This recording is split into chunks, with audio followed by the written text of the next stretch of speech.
नमस्कार दोस्तों, stock market studies में फिर से एक बार आपको बहुत बहुत स्वागत है। तो आज मैं फिर से आपके सामने कुछ इंपॉर्टेंट कंपनी का अपडेट शेयर करूंगा। तो इस वीडियो को लास्ट तक जरूर देखिएगा और अभी तक अपने चैनल को सब्सक्राइब नहीं किया तो जरूर कर लीजिएगा। कंटिन्यूसली इन्फॉर्मेशन और अपडेट्स पाने के लिए इस चैनल के ऊपर बने रहिएगा। तो चलो अभी देख लेते हैं कौन सा कंपनी है इस वीडियो के अंदर। फर्स्ट जो कंपनी है जिसके बारे में चर्चा करूं उसका नाम है सीएट लिमिटेड। देखिए सीएट लिमिटेड इंडिया के एक पुराना देखा जाए तो एक पुराना कंपनी है और वो भी टायर कंपनी है। 1958 में कंपनी स्टार्ट किए थे खुद के बिजनेस को और तब से लेकर कंपनी बिजनेस को आगे बढ़ रहा है। आप देखेंगे तो सीएट एस्टेब्लिश्ड 1958 और is the one of the largest tyre manufacturing company है and one of the fastest growing tyre companies है इन इंडिया। तो सबसे ज्यादा तेजी से ग्रोथ किया और आगे चल के और भी ज्यादा ग्रोथ होने का चांसेस है, क्योंकि कंपनी के ऊपर एक बात मुझे सबसे बेस्ट लगा, वो आप ध्यान से रखिएगा। देखिए इंडिया में जितने सारे गाड़ियां हैं, चाहे वो पैसेंजर व्हीकल्स हो, चाहे वो टू व्हीलर्स हो, चाहे वो थ्री व्हीलर्स हो, सारे कैटेगरीज गाड़ी में कंपनी टायर को बेचते हैं। देखिए टीवीएस का खुद का टायर का बिजनेस है। चलो मैं एक बार आपको दिखाई देता हूँ। आप देखेंगे तो टीवीएस का जो टायर है वो खुद का टायर का बिजनेस होने के बाद भी टीवीएस में कुछ गाड़ियों में, कुछ स्कूटर में सीएट का टायर आपको देखने को मिल जाएगा। तो कंपनी बहुत छोटा है, करीबन 8,500 करोड़ के आसपास है। इस कंपनी का हाई ग्रोथ होने का चांसेस है क्योंकि कंपनी का वैल्यूएशन अभी सस्ते में देखने को मिला। आरओसी आरओई मान ही लेता हूं एक एवरेज लेवल के आसपास है, मगर कंपनी के पास इनकम भी हो रहा है और प्रोमोटर के पास होल्डिंग्स भी है। अभी सबसे इंपॉर्टेंट पॉइंट क्या है, बहुत सारे लोग यही पूछते रहते हैं कि सर टायर इंडस्ट्रीज का तो ग्रोथ होगा, वो तो श्योर है, मान ही लेता हूं कि ऑटो सेक्टर का ग्रोथ हो रहा है तो टायर का डिमांड पड़ेगा ही पड़ेगा। मगर मुझे एक बात क्लियर नहीं हुआ, एक टायर इंडस्ट्री में इतना प्रेशराइज क्यों होता है। क्योंकि देखिए ग्लोबली मार्केट में अगर क्रूड ऑयल का प्राइस बढ़ जाए तो टायर इंडस्ट्रीज का भी देखा जाए तो इकोनॉमिकली स्लो डाउन देखने को मिल जाएगा, क्योंकि टायर का भी प्राइस बढ़ जाएगा। अगर प्राइस बढ़ गया तो जो लोग खरीदारी करने के लिए सोच रहे थे वो थोड़ा सा समझ जाएगा। मान के चलिए आपका बाइक्स है, तो आपका बाइक है तो बाइक में आपका एक जो टायर्स है वो टायर मान के चलिए और दुकानदार आपको बोल दिया कि आप 1 साल इसको और चला सकते हैं, उससे ज्यादा चलाएंगे तो आप रास्ते में दिक्कत में पड़ सकते हैं। तो आप सोच रहे कि चलो टायर का प्राइस जब भी सस्ते में आएगा तब मैं टायर खरीद के लगा दूंगा। तो जब भी प्राइस सस्ते में आएगा तब खरीदारी करूंगा, जब प्राइस हाई में होगा तब आप सोचेंगे चलो 1 साल और भी तो है, मैं थोड़ा सा वेट कर लेता हूं। तो इसी के कारण क्या हो रहा है, कंपनी का सेल डाउन हो रहा है। तो कहने का मतलब है इस सिचुएशन का आपको समझना पड़ेगा। जैसे इंटरेस्ट कवरेज मार्जिन उतना खास नहीं है, मार्केट कैप टू सेल्स में उतना ज्यादा ग्रोथ देखने को नहीं मिला, डेट ऑफ डे वो भी शानदार देखने को मिला है। अभी कंपनी के ऊपर तो कंपनी के ऊपर जो क्वार्टरली रिजल्ट आया, इस बार रिजल्ट कंपनी का शानदार देखने को मिला। 2,800 करोड़ से बढ़ के हो चुके 3,000 करोड़ और कंपनी के देखिए एक्सपेंस भी कंपनी कंट्रोल में रखे और उस बेसिस में कंपनी की जो प्रॉफिटेबिलिटी है वो 6 करोड़ से बढ़ के हो चुके 200 करोड़। तो इसका मतलब कंपनी में अच्छा खासा ग्रोथ यहाँ पे देखने को मिला। तो इसीलिए शायद इन्वेस्टर ने पहले से ही होल्डिंग को वो कंटिन्यू कर रहा है, होल्डिंग को बेचा नहीं। 24% के आसपास और डीएस ने 12% के आसपास होल्डिंग को कंटिन्यू कर रहा है। तो पब्लिक के पास भी होल्डिंग्स है और प्रोमोटर के पास भी होल्डिंग है। तो हर कोई इस कंपनी के ऊपर कंटिन्यू करना चाहता है, क्यों ना करे। जो कंपनी का अच्छा खासा रिटर्न जो दिया 10 साल में 25%, 1 साल में 23%, 3 साल में 23% और 5 साल में 11%। तो इसको मतलब कंपनी के ऊपर अच्छा खासा यहाँ पे क्या हुआ, कंपनी का परसेंटेज देखने को मिला है। अभी एज ए इन्वेस्टर इसीलिए शायद मुझे लगता है कंटिन्यू को मतलब इस कंपनी के ऊपर बाइंग कर रहा है। तो रही बात लास्ट कुछ फ्यू डेज का डेटा के बारे में बात करूं तो अच्छा खासा एक डिलीवरी परसेंटेज देखने को मिला है, 40 से 50% के आसपास डिलीवरी परसेंटेज देखने को मिला। अब इसका चार्ट पैटर्न्स के बारे में बात करूं तो मैंने एक लेवल आपको मेंशन करके दिया था, वो शानदार तरीके से लेवल बना था। तो वो कफ विथ हैंडल पैटर्न बना और उसके बाद फाइनली ब्रेकआउट भी हुआ था। और जब भी नीचे आया बहुत सारे लोगों ने मुझे कमेंट्स किया कैसे नीचे आ रहा है, तो इस सिचुएशन में क्या करना चाहिए। देखिए मैं बहुत बार बोल चुका हूँ, जब भी शेयर में अगर आपको कंफर्मेशन मिले कि हाँ कंपनी के ऊपर फंडामेंटल फाइनेंशियल ठीक है, उसके बाद टेक्निकली चार्ट पैटर्न कुछ ब्रेकआउट हुआ है, तो नीचे आए तो आपको बड़ा अपॉर्चुनिटी और भी दे रहा है सस्ते दामों में खरीदारी करने के लिए। अगर मैं इस तरीके से जब भी एंट्री लेता हूं, अगर एंट्री लेवल से 10% अगर करेक्शन हो तो और भी मैं क्वांटिटी ऐड कर लेता हूं। तो हाँ, आप कहेंगे सर मेरे पास उतना पैसा नहीं है, तो आप छोड़ दीजिए, जहाँ पे एंट्री लिया वहां से होल्ड करिए और जब तक टारगेट ना हो तब तक वेट करिए। तो इजीली वो टारगेट अचीव नहीं देंगे, थोड़ा सा टाइम भी ले सकता है, मगर टारगेट आपको जरूर देंगे अगर कंपनी में दम हो तो। अगर सही कंपनी के ऊपर आपने निवेश किया तो अच्छा खासा आपको टारगेट जरूर मिलेगा। तो नेक्स्ट जो कंपनी है जिसके बारे में बात करूं उसका नाम है पॉलीकैब इंडिया लिमिटेड।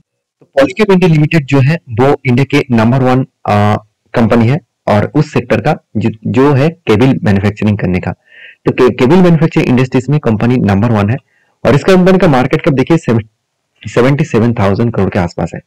बहुत सारे दोस्तों ने मुझे कमेंट किया सर इस कंपनी के ऊपर लॉन्ग टर्म के लिए क्या शॉर्ट टर्म के लिए काम करना चाहिए।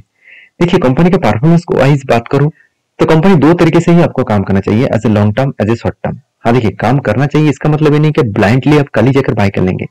इस कंपनी के ऊपर रिसर्च करिए, उसके बाद अगर आपको लगे कि हाँ इस कंपनी के ऊपर काम करने से आपको अच्छा खासा बेनिफिट हो सकता है तब जरूर कंटिन्यू जरूर करिए। क्योंकि देखिए बाय करना सेल करना आपके हाथ में होना चाहिए, हमारा हाथ में नहीं।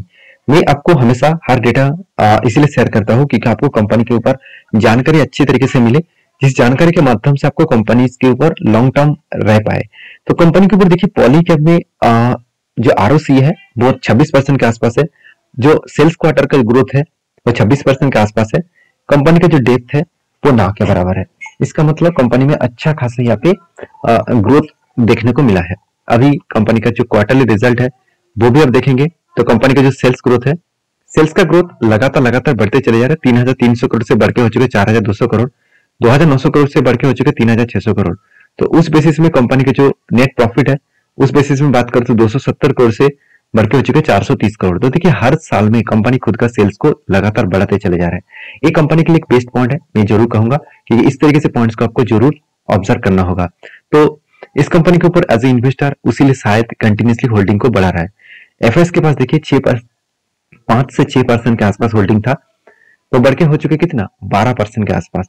उसी तरीके से आप देखेंगे तो कंपनी के पास डीएस के पास जो होल्डिंग है वो कितना है, डीएस के पास अगर होल्डिंग देखेंगे तो 8% के आसपास है और एफएस के पास जो होल्डिंग है वो बढ़ चुके हैं। तो इसका मतलब डीएस ने छोटा मोटा स्टेक बेचा मगर एफएस ने क्या क्या होल्डिंग को कंटिन्यू कर रहा है और पब्लिक के पास भी अच्छा खासा होल्डिंग्स देखने को मिलेगा।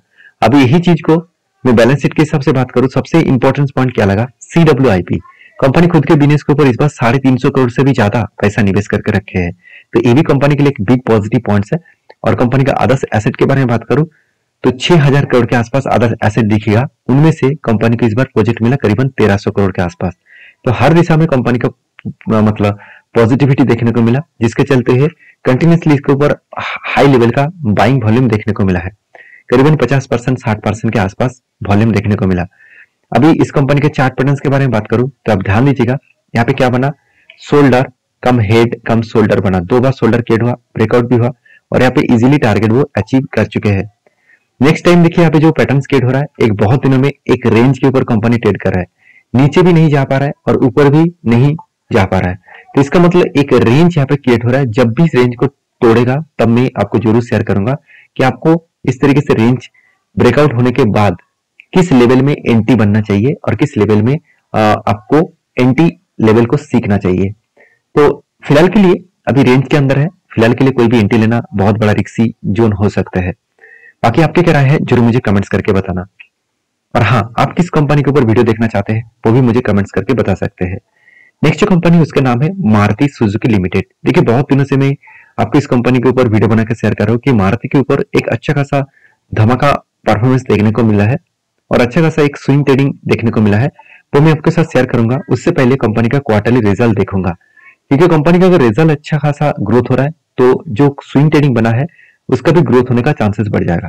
देखिए हम लोग क्या सोचते हैं कि कंपनी का रिजल्ट खराब हो और कोई स्विंग ट्रेडिंग बन रहा है तो मैं चलो टेल ले लूंगा, ऐसे बिल्कुल मत करिएगा। रिजल्ट अगर अच्छा है, कंपनी का परफॉर्मेंस अगर अच्छा हो रहा है तो उस टाइम में अगर कोई भी ब्रेकआउट हो रहा है स्विंग ट्रेडिंग का तो वहां पे एंटी बन सकता है और वहां पे अच्छा खासा टारगेट मिलने का चांसेस भी रहेगा। तो कंपनी के ऊपर मैं बात करूं तो कंपनी के ऊपर जो सेल्स का ग्रोथ है वो भी कुछ इस तरीके से देखने को मिला और एक्सपेंस भी कंपनी कंट्रोल में रखे, जिस बेसिस में कंपनी की जो प्रॉफिटेबिलिटी है 2,000 करोड़ से बढ़ के हो चुके 3,700 करोड़। तो अलग लेवल का कंपनी का प्रॉफिटेबिलिटी देखने को मिला। अर्निंग पर शेयर देख लीजिए, 69 रुपीज से बढ़ के हो चुके 124 रुपीज के आसपास। तो पर शेयर में जो अर्निंग हो रहा है वो भी बहुत शानदार और आज तक की हाईएस्ट अर्निंग पर शेयर देखने को मिला है। अभी एज ए इन्वेस्टर, प्रोमोटर से लेकर एफएसडीएस पब्लिक, हर किसी के पास इस कंपनी का इन्वेस्टमेंट आपको देखने को मिल जाएगा। तो प्रोमोटर के बाद एफएसडीएस पब्लिक हर किसी के पास यहाँ पे देखने को मिल जाएगा। शायद इसीलिए इस कंपनी के ऊपर अच्छा खासा डिलीवरी भी देखने को मिला है, जैसे 75%, 70% के आसपास लास्ट कुछ फ्यू डेज में डिलीवरी देखने को मिला। तो डिलीवरी अच्छा खासा उठाया जा रहा है, तो कुछ ना कुछ तो बड़ा होगा। देखिए चार्ट पैटर्न में कुछ टेक्निकली चार्ट पैटर्न में आप देखेंगे तो यहाँ पे कप विथ हैंड पैटर्न बना, फाइनली ब्रेकआउट भी हुआ था। और देखिए ब्रेकआउट यहाँ पे हुआ, मगर ब्रेकआउट कंफर्मेशन यहाँ पे हो चुके हैं और फाइनली यहाँ पे एंटी लेवल्स बना है और जो टारगेट निकल के आ रहा है करीबन 11480, इस लेवल तक टारगेट बन सकता है। अगर इस लेवल तक टारगेट बने तो ऑलमोस्ट आपको 17% के आसपास टारगेट कंपनी दे पाएंगे। तभी टारगेट कब बनेगा, किस तरीके से बनेगा, वो तो आपको बाद में पता चलेगा। फिलहाल के लिए इस कंपनी के ऊपर आपके क्या राय है मुझे जरूर कमेंट्स करके बताना। नेक्स्ट जो कंपनी जिसके बारे में बात करूं उसका नाम है कोचिन सीपर्ट लिमिटेड। तो कोचिन सीपर्ट लिमिटेड के ऊपर एक बहुत बड़ा अपडेट्स आने वाला है। Q2 का जो रिजल्ट आया था उस रिजल्ट के पेपर में ही आपको एक लेवल में एक डेटा मेंशन किया गया था। बताया गया था कि कंपनी अभी स्प्लिट देने वाला है। कंपनी का फेस वैल्यू 10 रुपए है, वो 5 रुपए बनाने वाला है। इसका मतलब हर एक शेयर के बदले आपको 5 शेयर स्प्लिट के हिसाब से मिलने वाले हैं। सॉरी, एक शेयर के बदले आपको 2 शेयर स्प्लिट के हिसाब से मिलने वाले हैं। तो अगर आप स्प्लिट के शौकीन है, बोनस स्प्लिट डिविडेंड पाना चाहते हैं, तो इस कंपनी के ऊपर रिसर्च करिए, उसके बाद काम करिए। तो सारे वीडियो एजुकेशन पर्पस में था, कोई भी बाय एंड सेल का रिकमेंडेशन नहीं था। किसी भी कंपनी के ऊपर काम करना है तो प्लीज एक बार रिसर्च करके काम करिएगा। तो वीडियो अगर अच्छा लगे तो प्लीज लाइक करना, दोस्तों के साथ भी शेयर करना। मिलते हैं नेक्स्ट वीडियो में, तब तक के लिए अच्छे से रहिए, अपने ख्याल रखिए, धन्यवाद।